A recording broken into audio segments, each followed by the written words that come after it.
Assalamualaikum warahmatullahi wabarakatuh.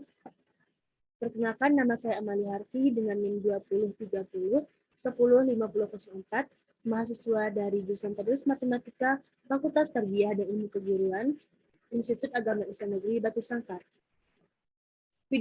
Saat ini, saya sedang membuat sebuah video mengenai bagaimana cara menggunakan aplikasi GeoGebra. Nah, video ini saya buat sebagai tugas akhir semester saya dan mata kuliah aplikasi komputer matematika bersama Ibu Nuranari SSIMPD.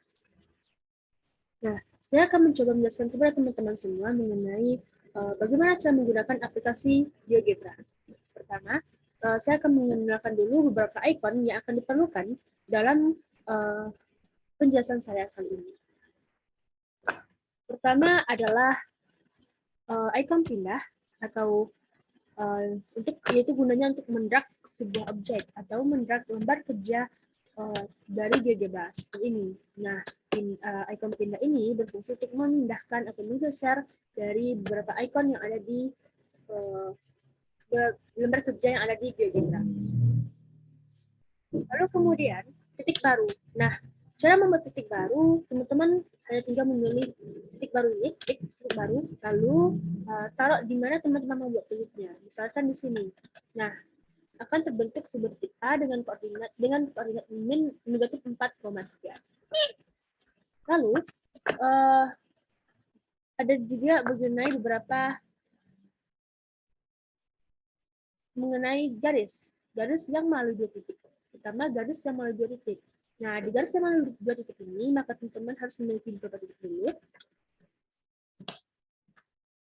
Nah, seperti ini. Lalu, jika teman-teman ingin melihat bagaimana ikon ini bekerja, hubungkan titik A dengan titik B, maka akan terbentuk titik F. Di mana titik F ini, garis F ini melalui titik A dan titik B. Lalu, ruas garis di antara dua titik. Nah, berbeda dengan garis yang melalui dua titik tadi, kalau untuk ruas garis di antara dua titik, maka ia akan melihat bagaimana itu digunakan untuk melihat berapa jarak antara titik A, satu titik dengan titik lainnya. Misalkan titik B dengan titik C. Nah, memiliki jarak 4,95. Lalu ada juga mengenai garis tegak lurus. Nah, garis tegak lurus misalnya garis tegak lurus yang tegak lurus pada titik A. Nah, jadi garis H adalah garis yang tegak lurus pada titik H ini. Adapun garis sejajar, misalkan garis sejajar yang sejajar dengan titik D.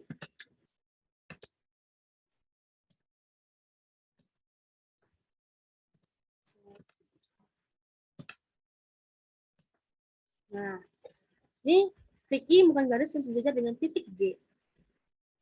Lalu, selanjutnya, mengenai poligon. Nah, cara membuat poligon itu sangat gampang sekali. Teman-teman hanya tinggal mengklik ikon poligon, lalu memilih poligon. Nah, teman-teman bisa menggunakan beberapa titik, 2, 3, 5, 3, 3, 4, 5, atau N titik untuk membuat poligon. Di sini saya akan pilih ikon poligon ini. 1, 2, 3, 4. Nah, di sini saya akan menghubungkan 4 titik sehingga jadilah sebuah poligon FGHI. Lalu, segi N beraturan.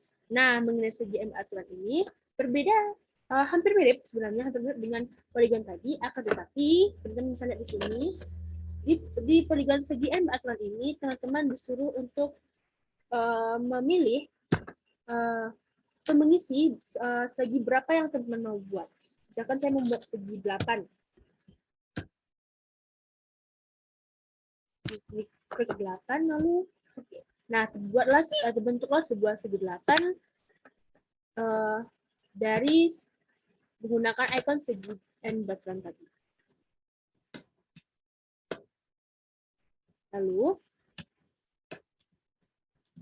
selanjutnya, mengenai lingkaran. Nah, untuk memudahkan teman-teman biar nggak ragu, saya akan coba sebentar.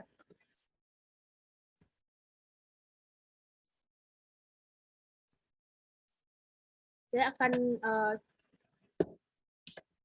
hapus dulu beberapa icon yang sudah saya buat. Nah, kita lanjut lagi ke lingkaran dengan pusat melalui titik. Nah, lingkaran itu gampang sekali. Teman-teman tinggal taruh di sini, lalu tarik. Nah, di mana titik A ini sebagai pusat dari lingkaran. Lalu, lingkaran dengan pusat dan jari-jari. Nah, hampir sama sebenarnya, akan tetapi di icon yang ini, icon yang mengenai lingkaran dengan pusat dan jari-jari ini, teman-teman akan disuruh untuk mengisi sendiri berapa jari-jari yang teman-teman ingin buat. Misalkan saya ingin membuat jari-jari 2,5. 2,5.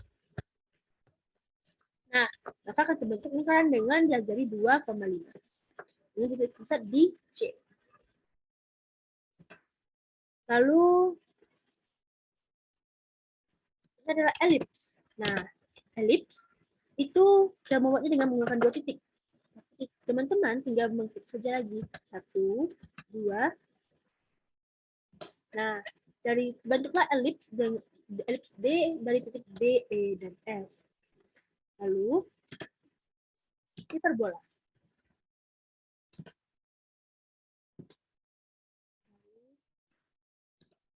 Nah, ini merupakan hiperbola GHI. Atau mungkin parabola, kalau teman-teman membuat hiperbola,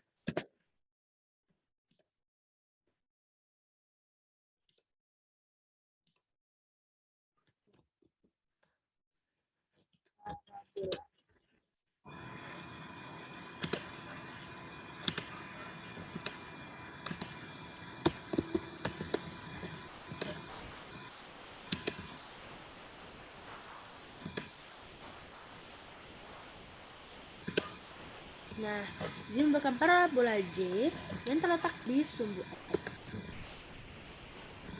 Lalu, mengenai sudut. Nah, bagaimana cara membuat sudut?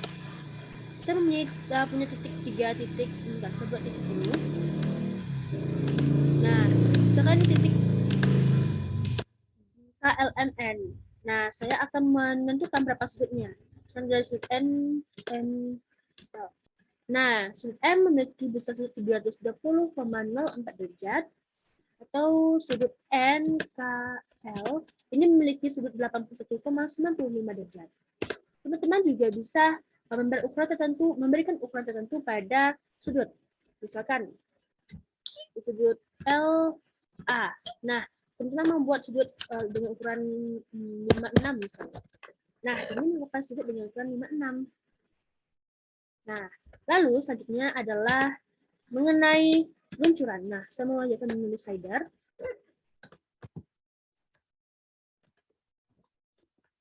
Saya mau hapus ini dulu. Slider ini digunakan, kita membuat slider ini dengan menggunakan fungsi. Nah, terlebih dahulu, teman-teman harus membuat slidernya dulu. Misalkan saya mau ganti A ini dengan N. Tapi terserah, kalau teman-teman menggunakan B, C juga boleh. Dengan interval min 5 sampai 5, atau bisa ditukar juga menjadi sesuai kebutuhan. Saya ingin menggunakan min 5 sampai 5 saja. Lalu oke. Saya sudah punya slidernya. Sekarang saya tinggal menambahkan fungsi saja. Saya punya fungsi misalkannya 2 cos n theta. Nah, di sini teman-teman dapat lihat mengenai slider dan kurva yang tampak di layar GeoGebra ini. Dari fungsi 2 cos n theta tadi dan menggunakan slider, saya mendapatkan kurva seperti ini. Maksudnya, ketika saya punya n-nya minima, maka bentuk kurva yang saya dapatkan adalah seperti ini. Dan jika saya punya n sama dengan 0, maka kurva yang saya dapatkan adalah berbentuk seperti ini. Jika saya punya kurva berbentuk dengan besar 2, maka kurva yang saya punya adalah seperti ini. Nah, mungkin demikian yang dapat saya sampaikan. Semoga video ini bermanfaat bagi teman-teman. Jika ada salah, saya mohon maaf. Assalamualaikum warahmatullahi wabarakatuh.